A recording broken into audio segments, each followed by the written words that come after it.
ॐ नमो अर्हन्ताणं नमो सिद्धाणं नमो आयुर्याणं नमो वज्रायणं नमो लोके सव्वसाहुणं मङ्गलं भगवान् वीरो मङ्गलं गौतमो गणी मङ्गलं कुन्दकुन्दार्यो जैनधर्मोऽस्तु मङ्गलं सर्वमङ्गलमाङ्गल्यं सर्वकल्याणकारकं प्रधानं सर्वधर्माणां जैनं जयतु शासनं जैनं जयतु शासनं।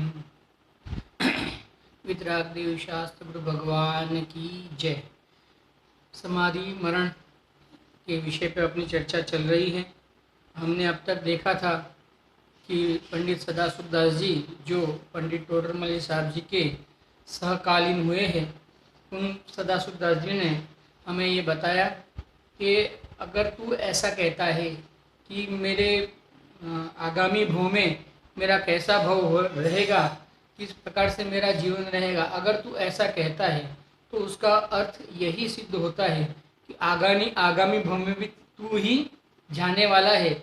जो यहाँ है वही वहाँ जाने वाला है। तो ये बहुत अद्भुत न्याय दिया। तो इससे क्या सिद्ध हो जाएगा कि जीव का मरण नहीं होता है, क्योंकि जीव की सत्ता का मरण का अर्थ जीव की सत्ता का नाश नहीं होता है। क्योंकि अगर यही जीव वहाँ जाता है तो उसका अर्थ ही ये हो गया कि इस जीव की सत्ता का नाश नहीं हुआ। अगर ये जीव वहाँ नहीं जाता और वहाँ कोई दूसरा जीव होता तो ये सिद्ध हो जाता कि जीव की सत्ता नहीं रही, परंतु ऐसा तो नहीं रहा। यही जीव वहाँ पे गया है। ऐसा सिद्ध होने से जीव की सत्ता सिद्ध होती है। देखो अब क्या कहते हैं आगे। आत्मा को जानने से शरीर नहीं रोक सकता। आत्मा को जानने से शरीर कैसे रोकेगा? या शरीर के कारण आत्मा नहीं जानने में आया है, ऐसा कुछ अगर कोई जीव मानता है, यानी शरीर में रोग आया है इसके लिए मैं आत्मा को नहीं जान सकता हूँ, या आत्मा को जानने में मुझे तकलीफ हो रही है क्योंकि शरीर में रोग आया है, शरीर में व्याधि आई है, अगर कोई जीव ऐसा मानता है तो ऐसा कुछ वस्तु का स्वरूप नहीं है। शरीर के कारण से आत्मा जानने में नहीं आ गई, ऐसा नहीं हो सकता है। आत्मा तो सदा काल जानने में आ रहा है। अरे जब राग जानने में आ रहा है, मुझे बहुत गुस्सा आ रहा है। मैंने आगे एक बार लिया था जब हमने पंडित जी की रहस्यपूर्ण चिट्ठी पढ़ी थी, तब मैंने लिया था एक बार।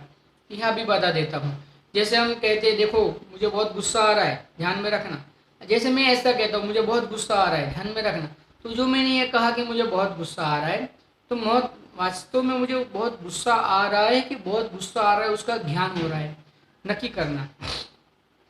वो तो ज्ञान रहा है, वो तो बहुत गुस्सा आ रहा है उसका ज्ञान हो रहा है, लेकिन ज्ञान हो रहा है उसके ऊपर हमारी दृष्टि नहीं होने से हमें ऐसा लगता है कि ये क्रोध है ना, ये मुझे जानने से रोक रहा है, ये राग है ना, ये मुझे जानने से रोक रहा है। ना राग रोक सकता है जीव को जानने से, ना रोग रोक सकता है जीव को जानने से।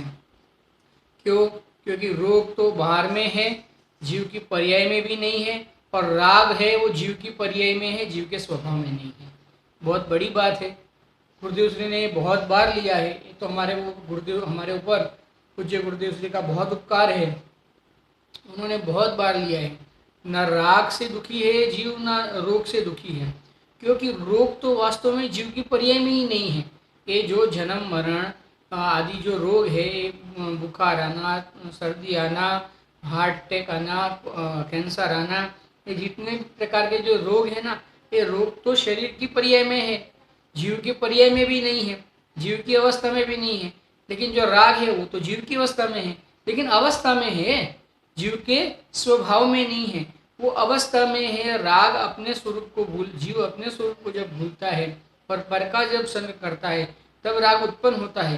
वो पर्क के संग के कारण होता है, वो पर्याय में होता है। द्रव्य स्वभाव में राग और रोग दोनों का अभाव होने से वह जानना जो चैतन्य का स्वभाव है, जानना देखना, सुख आनंद शांति प्रभुता विभुता, ये जीव का स्वभाव है, ये जीव की शक्तियाँ है। ये जीव का कहने का मतलब जीव अगर परिणमता है तो इस रूप में बनता है। इसके लिए ये नक्की होता है कि रोग और राग जीव को जानने से नहीं रोक सकता। देखो क्या कहते हैं, आत्मा को जानने से शरीर नहीं रोक सकता, लेकिन यहाँ तो शरीर की बात है। क्यों? क्योंकि जीव ने अपने आप को शरीर मान के रखा है अनादि से। मैं कैसा? मैं शरीर वाला। हमेशा मैं जैसे अभी कभी भी नींद से उठाऊं और पूछो अमित, तो मैं जैसे तुरंत जाग जाऊंगा। आत्मा कहेंगे तो मैं नहीं जागता। यानी मैंने अपने आप को जब से मेरा जन्म हुआ तब से मैंने अपने आप को अमित मान के रखा हुआ है। अब ये अमित यानी ये शरीर असमान जाती है, द्रव्य पर्याय। अमित यानी नाम कर्म के निमित्त से मिला हुआ ये बाहर का पुद्गल पिंड और उसमें रही हुई आत्मा का संयोग, ये दोनों की मिली जुली जो सरकार, उसका नाम अमित रखा लोगों ने।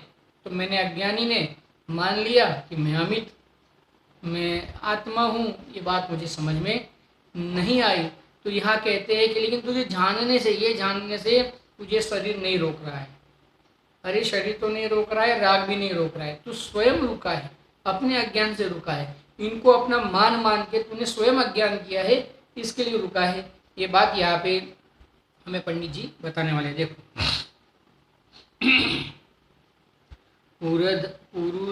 पुरादिशो यदा यान्ति सकृतस्य बुभुत्तस्य तदा सोवायते केन प्रपंचे पंचभौतिके। हे जब परलोक गमन करता आत्मा स्वकृत उपयोग अर्थ, तब प्रपंच क्यों पंचभूत के हो सके रोकने को समर्थ। जब ये देखो क्या कहते, हे जब परलोक गमन करता, जब गमन करता है परलोक में, आत्मा स्वकृत उपयोग अर्थ, आत्मा उपयोग रूप से अपने स्वभाव से गमन करता है, अपने उपयोग रूप से गमन करता है, तब प्रपंच क्यों पंचभूत की, तब पंचभूत के विकल्प, प्रपंच यानी विकल्प, प्रपंच यानी उसकी ओर की बुद्धि, हो सके रोकने में समर्थ। वो कैसे रोकने में समर्थ हो सकते? देखो अर्थ, जिस काल में यह आत्मा अपना किया फल भोगने की इच्छा करी और लोग को जाए है, तदी पंचभूत संबंधी देहादिक पंच प्रपंच नहीं करी, या को कौन रोके? जब ये स्वयं जा रहा है, जब ये उपयोग रूप से आत्मा स्वयं जा रहा है, तो ये प्रपंच रूप ये शरीर जो है, यानी शरीर के जो देहादिक के जो प्रपंच यानी देहादिक संबंधी जो विकल्प है, वो जीव को कैसे रोक सकते हैं? देखो भावार्थ, इस जीव का वर्तमान आयु पूर्ण हो जाए और जो अन्य परलोक संबंधी आयु कायादिक का उदय आ जाए, परलोक संबंधी आयु और काय, आयु आयु आयु कर्म के माध्यम से और काय नामकरण के माध्यम से, आयु काय आदि का, यानी बाहर में उसमें फिर जो जितने भी मोहनीय कर्म, ज्ञानावरणी कर्म आदि उनका सबका आठों कर्मों का उदय आ जाए। आठों कर्म का उदय, जीव के 7 कर्म का उदय तो निरंतर वर्तता है, और 8वीं आयु का आयु तो उदय तो 8 कर्म का बढ़ता है, बंद 7 कर्म का होता है। तो 8 कर्म का आयु तो जीव को निरंतर उदय तो निरंतर चल रहा है, तो आया वो 8 कर्म का आयु आ जाए, तभी परलोक को गमन करते आत्मा को शरीर आदि पंचभूत को रोकने में समर्थन है। तो जब अगर हमारा मरण आ जाए और हमारी योग्यता परलोक में जाने की हो जाए, हम कितने भी विकल्प करें इस शरीर संबंधी, वो विकल्प हमें इस शरीर में रोकने में समर्थ नहीं है। समझना, हम कितने ही विकल्प करें, अगर मरण आ जाए हम कितने ही विकल्प करें, हम नमोकार मंत्र बोलने लग जाए, हम जिनेंद्र भगवान को याद करने लग जाए, उनकी भक्ति करने लग जाए, हम कुछ भी करने लग जाए, फिर भी ये जो विकल्प है, ये विकल्प हमें इस शरीर में रोकने में समर्थ नहीं है। अगर हमारी यहाँ से आयु पूर्ण हो गई और अगर हमारी आयु पर हमें पर शरीर में संबंधी वहाँ पे आयु का उदय शुरू हो गया, तो इस शरीर में हमें रोकने में ये शरीर और ये शरीर के विकल्प समर्थ नहीं है। इसका प्रपंच हमें इस शरीर में रोकने में समर्थ नहीं है। आप समझना, फिर क्यों करके तू विकल्प करता है? जब तुझे तेरे विकल्प इस शरीर में रोकने में समर्थ ही नहीं है, मैं कितने ही विकल्प करूँ कि मैं नहीं मर जाऊँ, मैं कितने ही विकल्प करूँ कि मेरे शरीर में रोग नहीं प्रवेश करे, लेकिन मेरे विकल्प करने से ये शरीर में रोग प्रवेश नहीं करेंगे, ऐसा वस्तु का स्वरूप नहीं है। मेरे विकल्प करने से ये शरीर यहाँ से, इस शरीर के अंदर से जो मेरी रहने रूप योग्यता है उसका अभाव नहीं होगा, ये पॉसिबल ही नहीं है, ये शक्य ही नहीं है। आप समझना, ये विकल्प हमें इस शरीर में रोकने में समर्थ नहीं है। अगर ये यहाँ की आयु हमारी समाप्त हो गई और ये शरीर का अगर यहाँ नहीं रहना होगा, तो आप कितना ही प्रयत्न करो, ये शरीर, इस शरीर के साथ में हमारा रहना नहीं बनेगा, तो नहीं बनेगा। हम कितना ही विकल्प कर लेंगे, वो विकल्प हमारे को रोकने में समर्थ नहीं है। देखो क्या कहते हैं, इस जीव का वर्तमान आयु पूर्ण हो जाए और जो अन्य परलोक संबंधी आयु काय आदि का उदय आ जाए, यहाँ का उदय समाप्त हो जाए और परलोक का आयु उदय में आ जाए, सब आयु, ये शरीर, नाम कर्म और बाकी की जितनी प्रकृतियां है कर्मों की, वो सभी उदय में आ जाए, तभी तब भी परलोक को गमन करते आत्मा को शरीर आदि पंचभूत को रोकने में समर्थ नहीं। उस काल में इस शरीर में रोकने में, इस शरीर में मुझे रोकने में कौन समर्थ है? अरे जिनेन्द्र भगवान भी समर्थ नहीं है। देखो आप 12 भावना में हमने पढ़ा है, अशरण भावना में हमने पढ़ा है, कोई समर्थ नहीं है। जब मृत्यु आती है तब इस जीव को बचाने में कोई शरण नहीं, जिनेन्द्र चक्रवर्ती भी नहीं और जिनेन्द्र भगवान भी शरण नहीं है। कौन शरण है? कोई शरण नहीं दे सकता। वो तो बाहर में उन्होंने जो बात बताई है, वो बात के माध्यम से अगर हम उनके मार्ग का, उन्होंने जो प्रकाशित किया है, उन्होंने जो बताया मार्ग है, उसका अगर हम शरण ग्रहण करेंगे तो हो सकता है कि हम इससे बच पाए। लेकिन अगर हम इस प्रकार से अगर उनकी कही हुई बात का शरण नहीं ग्रहण करेंगे, तो ये जन्म मरण से बचा पाना, यानी इस शरीर में रख पाना, तो जिनेन्द्र भगवान के हाथ में भी नहीं है। क्योंकि आयु कर्म का जब उदय समाप्त हो जाता है, तो क्योंकि ये मेरे किए हुए है ना, मैंने पूर्व भाव में जिस प्रकार से आयु, जो सत्ता, आयु की सत्ता बांधी थी, जिस प्रकार की, और जिस प्रकार के भाव किए थे, जो मैंने जिस प्रकार के मैंने भाव किए थे, उस प्रकार का यह कर्म का उदय आ रहा है। और उस प्रकार का यहाँ पे जो कर्म का उदय आएगा, तो उस प्रकार के ही मुझे सहयोग मिलेंगे। आप उसको बदलने में जिनेन्द्र भगवान भी शरण नहीं है। ये तो अलग बात है, संक्रमण और अपकर्षण, वो तो क्या है, वो अलग बात है। उसकी सत्ता में यानी उसमें उसकी प्रकृति में फेरबदल हो सकता है। अशुभ में अशुभ की शुभ में और शुभ की अशुभ में ये हो सकती है। काल घट सकता है उदय में आने का कर्मों का, लेकिन आयु कर्म का भी 30 कोड़ा 33 सागर की बांधी हो सकता है कि 80,000 वर्ष 82,000 वर्ष का जो भी हो के पहले सागर की, पहले नरक की आयु बन जाए, वो बात अलग है। लेकिन फिर भी जो हमने जिस प्रकार के भाव किए हैं, उस प्रकार से अरे जिनेन्द्र भगवान भी उस शरीर को, जब भगवान बन गए तब उस शरीर को उनको भी त्यागना पड़ा, क्योंकि वहाँ उनका आयु समाप्त हो गया ना, वो भगवान बन गए तो आयु कर्म का अभाव हो गया। उनके उस भाव के माध्यम से, उनके वितराग भाव के माध्यम से भी आयु कर्म जब समाप्त हो गया, जब आयु कर्म सत्ता में से चले गया, तो वहाँ उस शरीर में रहने रूप योग्यता से भी वो मुक्त हो गए। तो जब जिनेन्द्र भगवान भी उस शरीर में नहीं रह सकते आयु कर्म के अभाव के माध्यम से, तो हमारे अगर यह वर्तमान आयु का अभाव हो जाता है और पूर्व भव, नवीन भव का आयु का उदय शुरू हो जाता है, तो ये शरीर हमारे को इस शरीर में रोकने, इस शरीर के साथ में रहने में रोकने में समर्थ ही नहीं है। समझना, देखो क्या कहते हैं, शरीर आदि पंचभूत को रोकने में समर्थ नहीं है, ताते बहुत उत्साह सहित 4 आराधना का शरण ग्रहण करी मरण करना श्रेष्ठ है।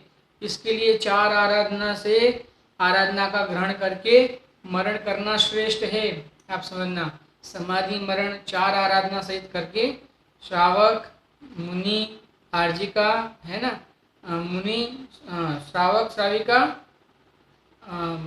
मुनि, आर्जिका, ये 4 प्रकार की आराधना अगर आपसे बन सकता है तो मुनिपना ही ग्रहण करो। पीछे आएगा कि अकेले मुनि समाधि मरण ले सकते हैं, मुनिराज ही, ऐसा नहीं है, श्रावक भी समाधि मरण ले सकता है। किस प्रकार से आएगा इन्होंने बताया है, हम समझेंगे।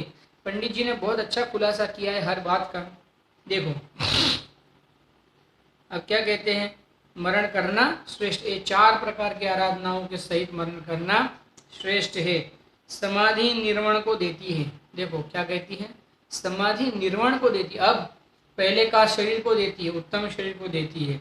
अब क्या कहते हैं, आगे होके क्या कहते हैं, निर्वाण को देती है। तुझे शरीर नहीं चाहिए ना, तो नहीं मिलेगा। तो उस प्रकार की समाधि मरण, उस प्रकार के समाधि मरण को अंगीकार कर कि तुझे शरीर भी नहीं मिले। हो सकता है निर्वाण की प्राप्ति हो सकती है, ऐसा नहीं है कि नहीं हो सकती। देखो क्या कहते हैं, समाधि निर्वाण को देती है। मृत्यु काले सतम दुखम यद भवेत् व्याधि संभवम देह मोह विनाशय मन्ये शिव सुखाय च। मृत्यु काल जो दुख व्याधिया होती मृत कर्मानुकूल है, वे सुजनों को देह मोह हतियो चिर शिव सुख सांख्य मूल है। जो क्या कहते हैं अर्थ, मृत्यु अवसर विषय जो पूर्व काल का उदय थे रोगादिक व्याधि करी दुख उत्पन्न होता है, सो सत्पुरुष के देही विषय मोह नासी के अर्थी है और निर्वाण का सुख के अर्थी है। क्या कहते हैं, जो ज्ञानी है ना वो तो मोह के नाश के अर्थी है और निर्वाण के सुख के अर्थी है। ज्ञानियों को तो खाली मोक्ष ही चाहिए, निर्वाण ही चाहिए, संसार चाहिए ही नहीं, शरीर चाहिए ही नहीं। ज्ञानी को शरीर देखो ज्ञानी शरीर नहीं चाहता है, लेकिन फिर भी अगर पुरुषार्थ नहीं कर पाता है, इतना पुरुषार्थ उसका नहीं चल पाता है, तो हो सकता है कि ज्ञानी के शुद्धोपयोग की इतनी उग्रता न हो कि केवल ज्ञान हो जाए। और वो अगर केवल ज्ञान नहीं होगा, अगर जन्म मरण का अभाव नहीं होगा, तो क्या मिलेगी, देवगति मिलेगी। लेकिन ज्ञानी के वांछा नहीं है, ज्ञानी के शरीर मिले ऐसी किसी भी प्रकार की वांछा नहीं है, ये यहाँ पे बताते। देखो क्या कहते हैं, मृत्यु अवसर विषय, मृत्यु अवसर, मृत्यु के अवसर जब आएगा, मृत्यु जब आएगा, तब जो पूर्व कर्म का उदय थे, यानी पूर्व कर्म के उदय के माध्यम से रोगादिक व्याधि करी, रोगादिक और व्याधि से, व्याधि के माध्यम से दुख उत्पन्न होता है, दुख उत्पन्न होता है। देखो ये सच्ची बात है, रोग आ जाए, व्याधि आ जाए मरण के काल में, तो दुख उत्पन्न होता है। क्यों, क्योंकि शरीर को अपना, एक तो अज्ञानी ने शरीर को अपना मान के रखा है, और जिस जीव ने शरीर को अपना मान के नहीं रखा है, लेकिन जो शरीर के संस्कार रहे हैं ना इस जीव को, तो उस संस्कार के कारण, उस संस्कार के बस इस जीव को दुख होता है। जितना जितना शुद्धोपयोग में नहीं है उतना उतना दुख होता है, अगर शुद्धोपयोग में है तो दुख नहीं होता है। देखो दुख उत्पन्न होता है, सो सत्पुरुष के, तो सत्पुरुषों को तो देह के विषय मोह का नाश के अर्थी है, और वो तो देह के विषय मोह का नाश, उनको देह के प्रति का मोह है ही नहीं, उनको देह के प्रति मोह उपजता ही नहीं है, क्योंकि देह मेरा है ही नहीं, ऐसा उन्होंने माना है। इसलिए वो निर्वाण सुख के अर्थी है, और उनको तो निर्वाण ही चाहिए, निर्वाण सुख को ही प्रकट करना है, दूसरा कोई सांसारिक प्रयोजन उनको नहीं है। देवगति मिल जाए, उत्तम शरीर मिल जाए, इस प्रकार की कोई उनको वांछा नहीं है। देखो भावार्थ पढ़ते हैं, यो जीव जन्म लियो 30 दिन ते देह सो तन्मय हुआ। इस जीव ने जब इस देह के साथ में जन्म लिया, तब से क्या हुआ था, ये जीव देह से तन्मय हुआ था। मैं बसने को ही बड़ा सुख माने हैं, और उसमें रहने को ही, इस देह में रहने को ही बड़ा सुख मानता है, इस देह को छोड़ना नहीं चाहता। एक नरक गति के अलावा कोई भी जीव मरना नहीं चाहता। तिर्यंज भी, अरे वो कीड़ा है ना, कीड़ा, वो भी वो कीड़े की पर्याय में उस कीड़े के शरीर को छोड़ना नहीं चाहता। एक नरक गति का जीव है, वही वो नरक शरीर को छोड़ना चाहता है, क्योंकि वह दुखों का अपरंपार है।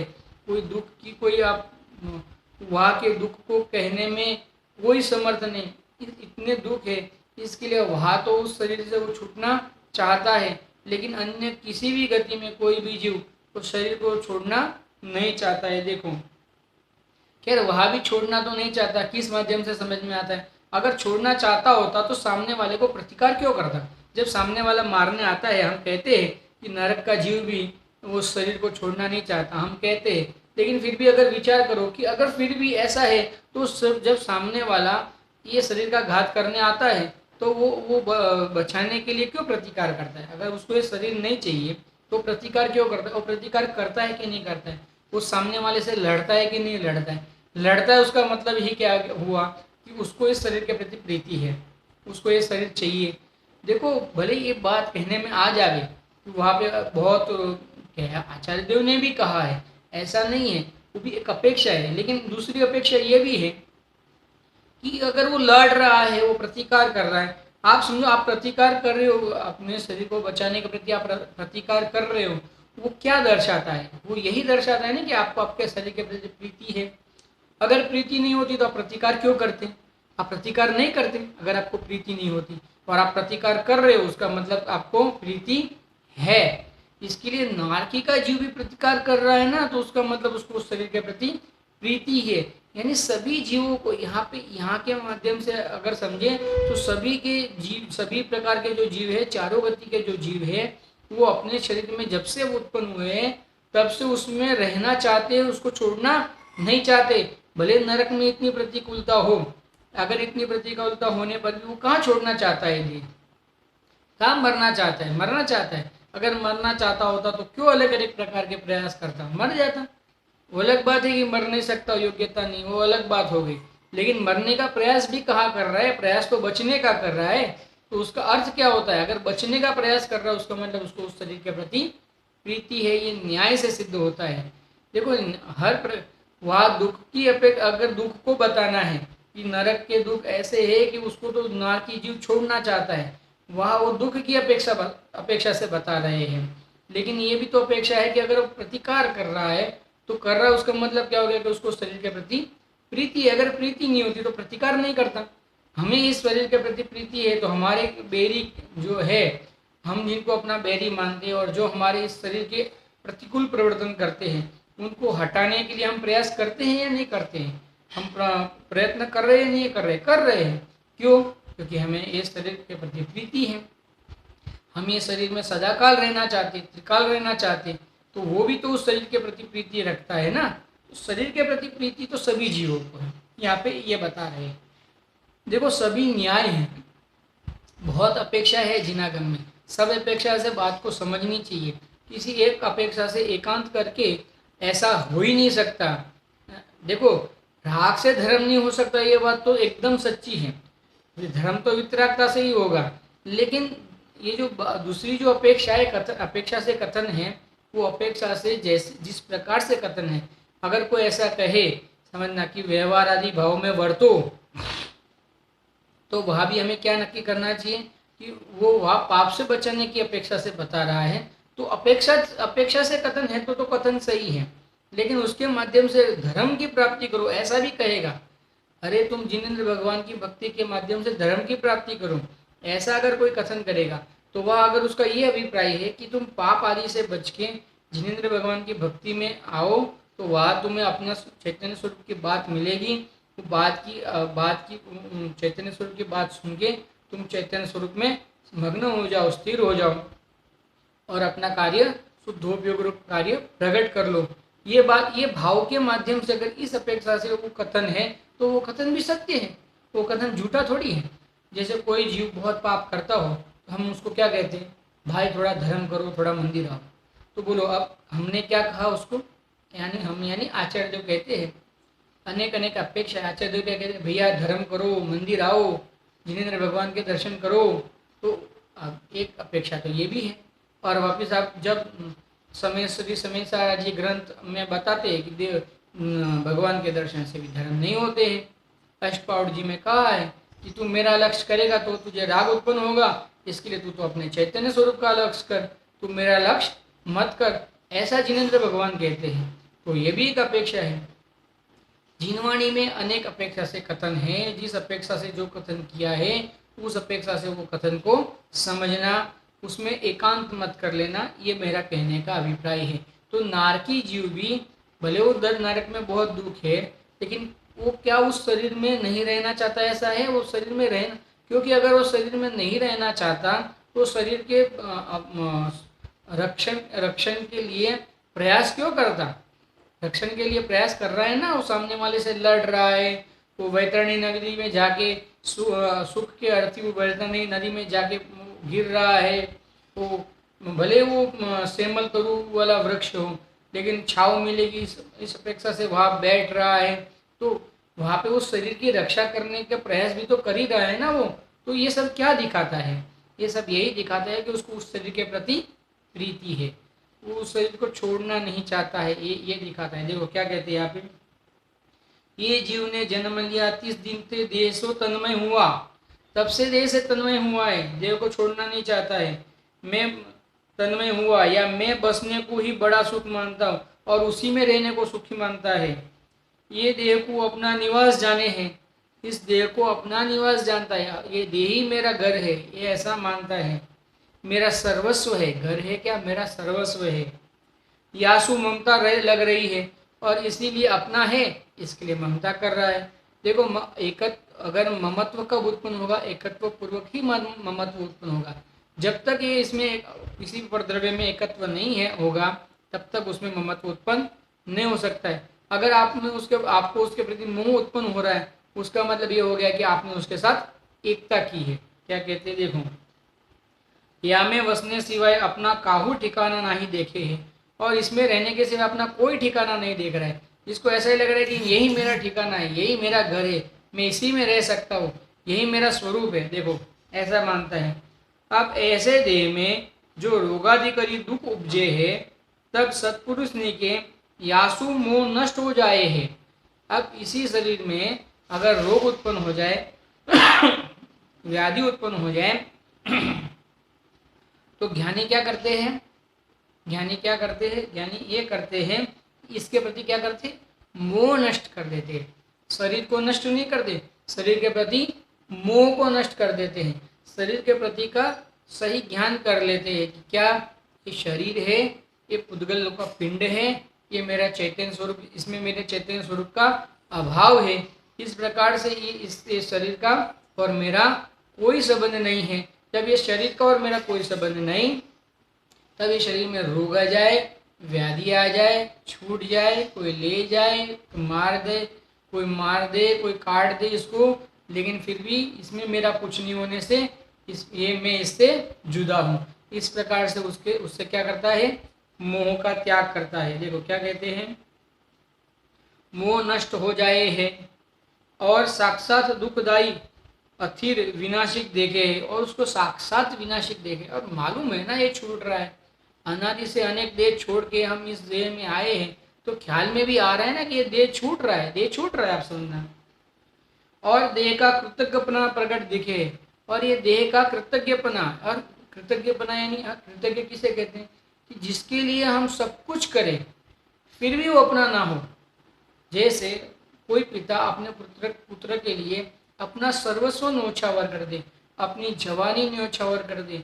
अरे उस जवानी में उसने वो कई प्रकार के भोगों को न भोगने रूप, समझना, उसके कई प्रकार के भोग भोगने की वो थी भावना, लेकिन उसके लिए धन चाहिए, और उसको ऐसा लगा कि अगर मैं धन मेरे भोगने में लगा दूंगा तो मेरे पुत्र की मैं अच्छी तरह से परवरिश नहीं कर पाऊंगा।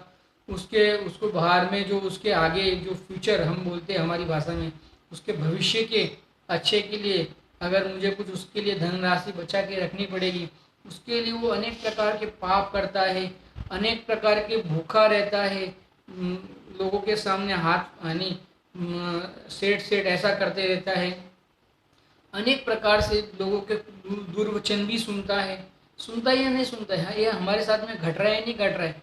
हम अपने बच्चों के लिए हमारे कितने जो अंदर में रहे हुई भावनाओं का हम उसको रोक देते हैं। कहते भी है कि हम तो ये भी कर सकते थे लेकिन हमने नहीं किया। अरे क्यों? क्योंकि फिर भी तू हमारे इतने किए हुए कहने का मतलब उपकार को तो भूल गया।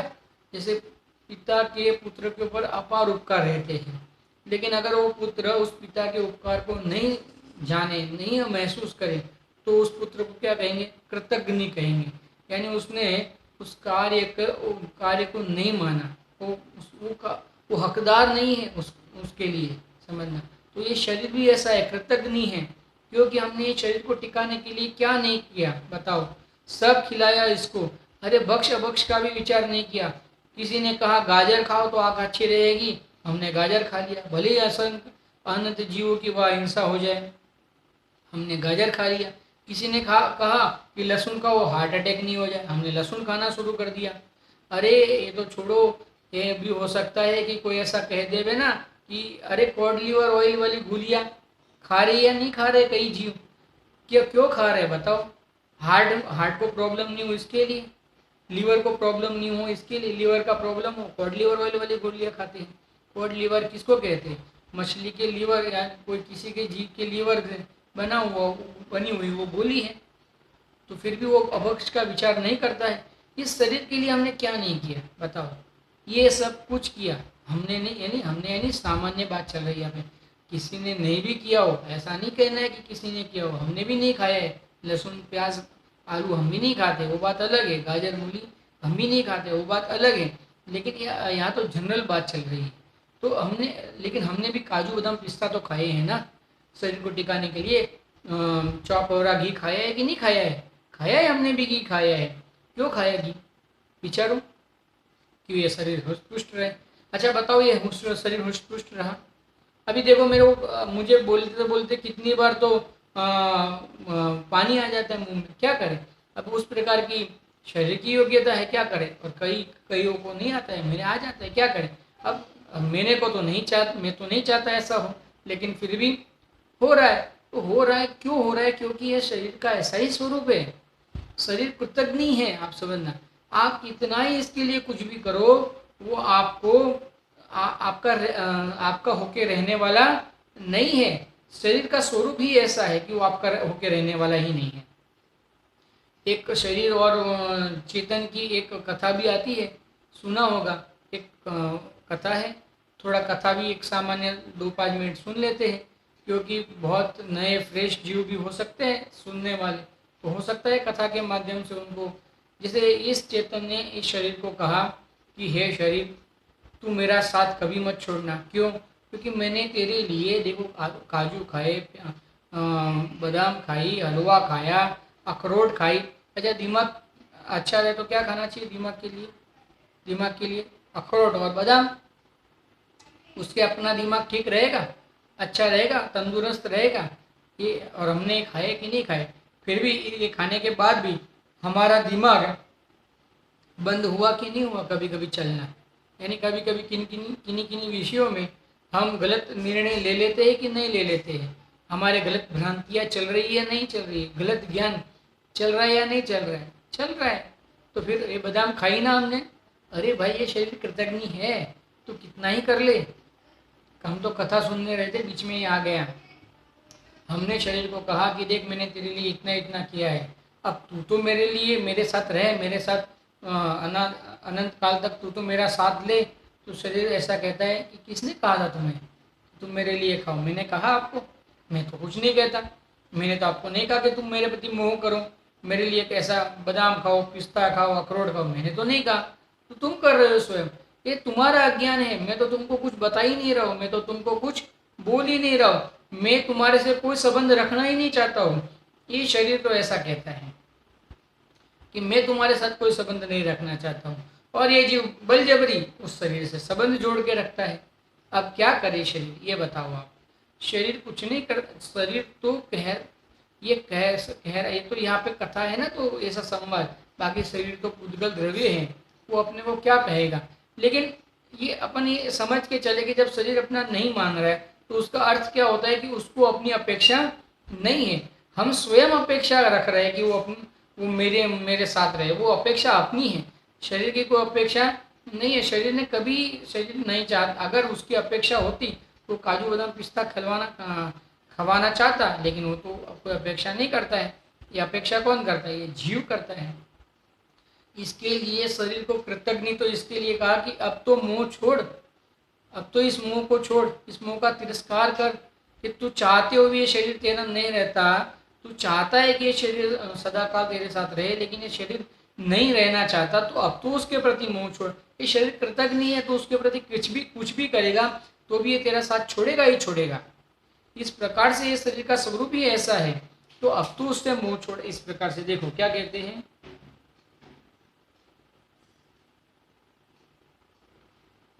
तदी अविनाशी पद के अर्थी उद्यमी होता है और वितरागता प्रकट करता है। जो ज्ञानी जीव है वो शरीर को पृथक नहीं मानता है, उसके प्रति का मोह छोड़ता है और मोह छोड़ के क्या करता है, वितरागता प्रकट करता है, उसके प्रति के मोह का अभाव करता है। ये बहुत बड़ी इसका भावार्थ बहुत विस्तार से लिखा है पंडित जी ने। देखो, तभी ऐसा विचार उपजे है, और क्या विचार करते हैं, जो इस देह की ममता करी में अनंत काल जन्म मरण नाना वियोग रोग संतापादिक नरकादिक गति में दुख भोगे, अब भी ऐसे दुखदायी देह में ही फेरी हूँ ममत्व करी, आपको भूली एकेंद्रियादि अनेक कुयोनियों में भ्रमण का कारण कर्म उपार्जन करने को ममता करूँ हूँ। ऐसा पूछते, स्वयं को पूछते, अभी भी मैं ममता करता हूँ, क्यों ममता करता हूँ, क्यों ऐसी ममता नहीं करनी चाहिए। क्योंकि ये शरीर जो है, इसने तो कई बार हमारा वियोग किया है, हमारे को छूटा है। कभी नरक में लेके गया, कभी तिर्यंज में लेके गया, कभी एकेंद्रिय में लेके गया, अनेक अनेक गति में अनेक अनेक कुलों में हमारे को प्रवर्तन कराया, और क्या हुआ, हम दुखी हुए। अब इतना होने पर भी, जब ये शरीर हमें इतनी योनियों में भटकाता होने पर भी, समझना, भ्रमण कराता होने पर भी हम इससे ममत्व क्यों कर रहे हैं। अरे कोई अपनी बात नहीं माने, कोई अपने को बार बार परेशान करे, फिर हम उससे ममत्व करेंगे। कभी कभी लौकिक में आपने ऐसा किया है कि कोई जीव ने आपका बहुत बुरा किया हो, और वो एक बार नहीं, वो बार बार आपका बुरा करने का प्रयास कर रहा है, बार बार आपको दुखी करने का प्रयास कर रहा है, बार बार आपका विरोध कर रहा है, फिर भी आप उससे ममता करेंगे। ऐसा कभी आपने कभी महसूस किया है? कभी ऐसा हुआ है कि आप उससे ममता करेंगे? नहीं कर सकते, स्वरूप ही नहीं है। आप समझना, ऐसा स्वरूप है ही नहीं। आप उससे ममता क्यों करेंगे जब वो बार बार आपका विरोध कर रहा है, हर बार आपको दुखी कर रहा है, आपको किस प्रकार से दुख उत्पन्न हो यही प्रयास उसका रहता है, तो आप उससे ममता क्यों करेंगे। ऐसे इसीलिए यहाँ पे पूछते हैं कि जो शरीर है ना, वो भी आपको भटका रहा है, कहाँ नरकादि गति में भटका रहा है। अब इतनी गतियों में, कुगतियों में, केंद्रीय में, नरक आदि गति में आपको भटका रहा है, फिर भी आपको उसको प्रति प्रेम क्यों है, मोह क्यों है? ऐसा प्रश्न है। ये प्रश्न कर रहे पंडित जी हमारे से कि फिर भी तुमको उसके प्रति इतना मोह क्यों है। देखो क्या है, जो जब इस शरीर में ज्वर काश श्वास शूल वात पित्त अतिसार मंदाग्नि इत्यादि रोग उपजे है, सो इस देह में ममत्व घटावने के अर्थी बड़ा उपकारक है। धर्म में सावधान करावे है। कौन? समाधि मरण बड़ा उपकारक है। क्या कर रहा है? धर्म में सावधान करा रहा है, हमें अपने चैतन्य स्वरूप में सावधान करा रहा है। जो रागादिक नाही उपजता, तो मेरी ममता हूँ देती नहीं घटती। रोगादि नहीं उपजता, रागादि नहीं, जो रोगादि नहीं उपजता तो मेरी ममता हूँ देते नाही घटती। अगर ये रोगादि नहीं उपजता तो मुझे जो देह के प्रति ममता है वो कभी नहीं घटती, ऐसा कहते हैं। और ये कौन घटा रहा है? जीव स्वयं घटा रहा है। किसके माध्यम से घटा रहा है? कि उसको समझ में आ गया कि अब रोग आया है, तो मेरा इस देह से, अब इस देह के साथ में संयोग रूप से रहने का अभाव होने वाला है, ख्याल में आ गया। तो उसका मतलब क्या हुआ कि मैंने तो देह को अब तक टिकाए रखने के लिए बहुत प्रयास किए, फिर भी ये देह अभी टिकने वाला नहीं है। तो क्या करे? इस देह के प्रति ममता का त्याग करे। क्यों ममता करे? अब तो उसका त्याग करे। आप समझना, धर्म के सावधान करावे है। जो रोगाधिक नहीं उपजता, तो मेरी ममता हूँ देते नाही घटती, और मद हूँ नहीं घटता। और शरीर के प्रति का जो मद है ना, वो भी नहीं घटता। मैं तो मोह की अंधेर करी अंधा हुआ देह को अजर अमर मान रहा था, तो अब यो रोगनी के उत्पत्ति मोह को चेत कराया। ये रोग ने मुझे जागृत कराया कि भाई जाग, तू ममता मत कर। तू कितने ही ममता करेगा, ये रोग, इस शरीर का ऐसा स्वरूप है कि इसमें रोग आए, ये निरोगी रहे, इसका विनाश हो, ये यहाँ रहे, फिर अन्य जगह पे जा अपने को लेके जाए। देह का स्वरूप ही ऐसा है, तू कितनी ही इसके प्रति ममता कर। इसके लिए क्या कर, अब इसके प्रति ममता मत कर। देखो क्या कहते हैं, धर्म में असावधान